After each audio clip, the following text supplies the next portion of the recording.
Hello everybody, Josh Allen from the Guitar and Keyboard Centre in Brighton. We're here at Namm 2020 in the unbelievably big but beautiful Gibson electric guitar room, basically, everything Gibson. So I'm here with Jim. Absolute pleasure to meet you, sir. If I could hand you the microphone and you talk me through everything that's going on with Gibson that's new. Absolutely, my pleasure. Yeah, thank you so much. Thank you. All right. Starting here, we have our Les Paul Tribute, Les Paul Special Tribute. This is a new model that we just debuted. So it's our most affordable model in the lineup. It's available in both a 2 humbucking and 2 P90 configuration. The humbuckers are a 490R in the rhythm and a 490T in the bridge. So they're a classic PAF wind, conventional 2-volume, 2-tone, Switchcraft 3-way toggle, and Switchcraft jack. Like the Les Paul Specials in the original series, we have the wraparound, but since this is in the modern, we use the compensated wraparound. So you have improved intonation, but still the same sound and feel that you would have with the classic wraparound. Slab mahogany body, just like a historic special, but we're using maple for the neck and rosewood for the fingerboard. So maple is less expensive, and it's still a great tone wood and very stable. So it allows us to separate it from the original series and reach a price point. So it's a very rock solid guitar, available in 4 different colors. We have our satin ebony, satin vintage cherry, satin natural walnut, and worn white satin. So all very unique colors. The satin finish also feels really good on the neck. It's just a fast feel because the dryness of that satin finish. So a lot of players really like it. It's just a great stage ready guitar, rock solid performance, classic Gibson sound and feel. And that's it for the Les Paul Tribute with the humbuckers and P90s. We're excited with our ES model lineup right now. This past year we moved the ES production back to Nashville, where it was up until 2004. So with that, we decided to kind of condense the ES model line into the most popular models. That way, we can focus on the quality and ensure during that transition everything is made in accordance of what it should be. So we start out with the ES335 Satin, available in the Satin Cherry, the Vintage Burst, and then the Vintage Natural with a customer is playing right now. They all have our T-type humbucking pickups. The T-type pickup is a modern version of the T-top pickup. So the difference is, our fans who are aware of the T-top pickup, it was made primarily from the mid-60s to the mid-70s. It was wound to blueprint specs. By that time we had automated shut-off on our machines. So it was a consistent 5,000 turn per coil humbucking pickup, Alnico 5 magnets, and poly wire. So they're made the same, but instead of molding the T in the top of the bobbin, we just use our conventionals. That's not going to affect the sound, so we call them T-type instead of T-top. Yeah.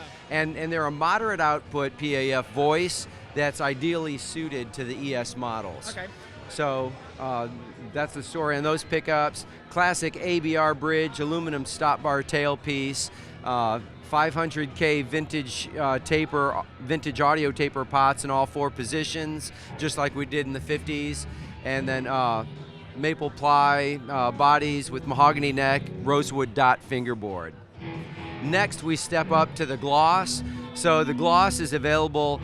It has the same pickups and electronics as the satin, but we just step up the finishes. So we have 60s cherry, vintage burst, and vintage ebony, all in the gloss finish. Next, we step up to the figured top. Again, it has all the identical electronics.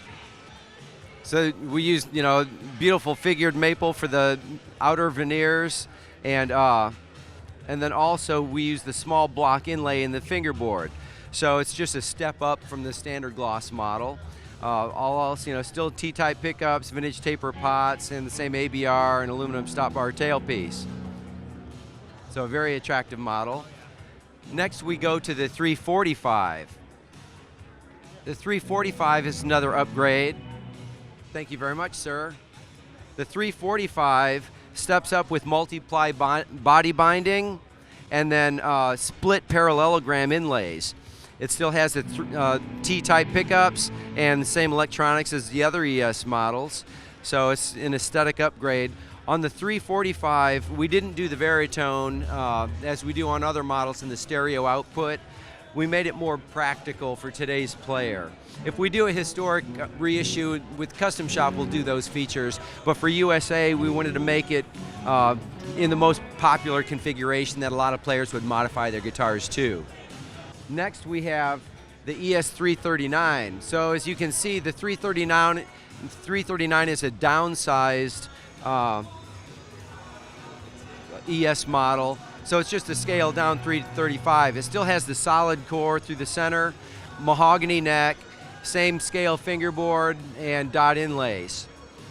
On the 339, because of the nature of the guitar, we felt that the 57 Classic humbucking pickups were a better match to this model.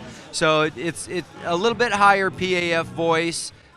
Because of the size of this guitar, a lot of players almost consider it like a hybrid between a Classic 335 and a Les Paul.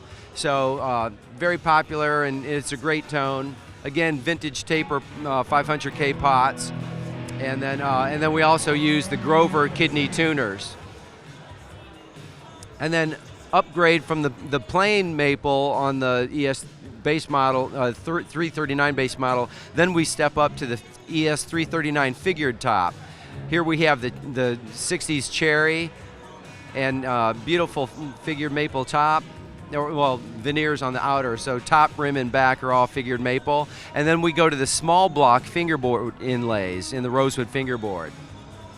And again, Grover kidney tuners. Next, what we have new are the 70s V and Explorer models. So these are kind of a tribute to the V and Explorer that we had in the late 70s. And we've had a lot of our fans asking for us to bring them back, so we did. They're available in the classic white with the white pick guards as they were back in the day, and rosewood fingerboard with white fingerboard binding. The V has the mounting rings, which was unique to that era. So some of our other Vs, had the pickups mounted directly into the pick guard, but during that era, we mounted them in mounting rings on top of the pick guard. So for one, it's a unique look, and it's a different feel. A lot of players, get used to anchoring their finger on that mounting ring, and then the mounting ring makes the top of the pickup parallel with the strings. So it'll have a little different tonal response compared to the other Vs that don't have that. In addition to that, we also upgraded back in the 70s. We're using 300K pots, and 300K pot will attenuate the volume of the humbuckers. So consequently, a lot of the players at that era were using aftermarket pickups, because these models were typically embraced by the hard rock and heavy metal players of that era. So we went with 500K pots, so we're taking the volume back where it needed to be, but then we also came up with the new 70s tribute humbuckers. So these humbuckers have been newly developed for this model. They're a high output pickup that was designed to excel in a high gain, high distortion situation. They're not ceramic, we're using Alnico 5. So they're Alnico 5, so it's a very smooth tone. It's similar, in output level to the Dirty Finger that we make, but Dirty Fingers have ceramic magnets. These have Alnico 5, and then we use two different wire gauges so they're calibrated for their respective position. The neck pickup is 16K. The bridge pickup is actually a lower DC resistance at 14K and change, but at the same time, because it's a different magnet wire, it's actually a higher output level than the neck pickup. So, and a lot of players, when they play clean, it still is a very fat, smooth sound. So, and again, a lot of those players from that era, that was kind of pre-channel switching amps. So a lot of those players were riding the volume control, and that's why those pickups were developed. So if you're one of those players and you're covering a lot of tonal turf, you can roll that volume down to clean it up, and the pickups sound great. And even if you are using a channel switching amp, they're voiced to sound smooth, clean, and it's still a tight, focused sound under high gain situations. So we're very excited about those pickups. And then next we can go see the Slash models in the Gore.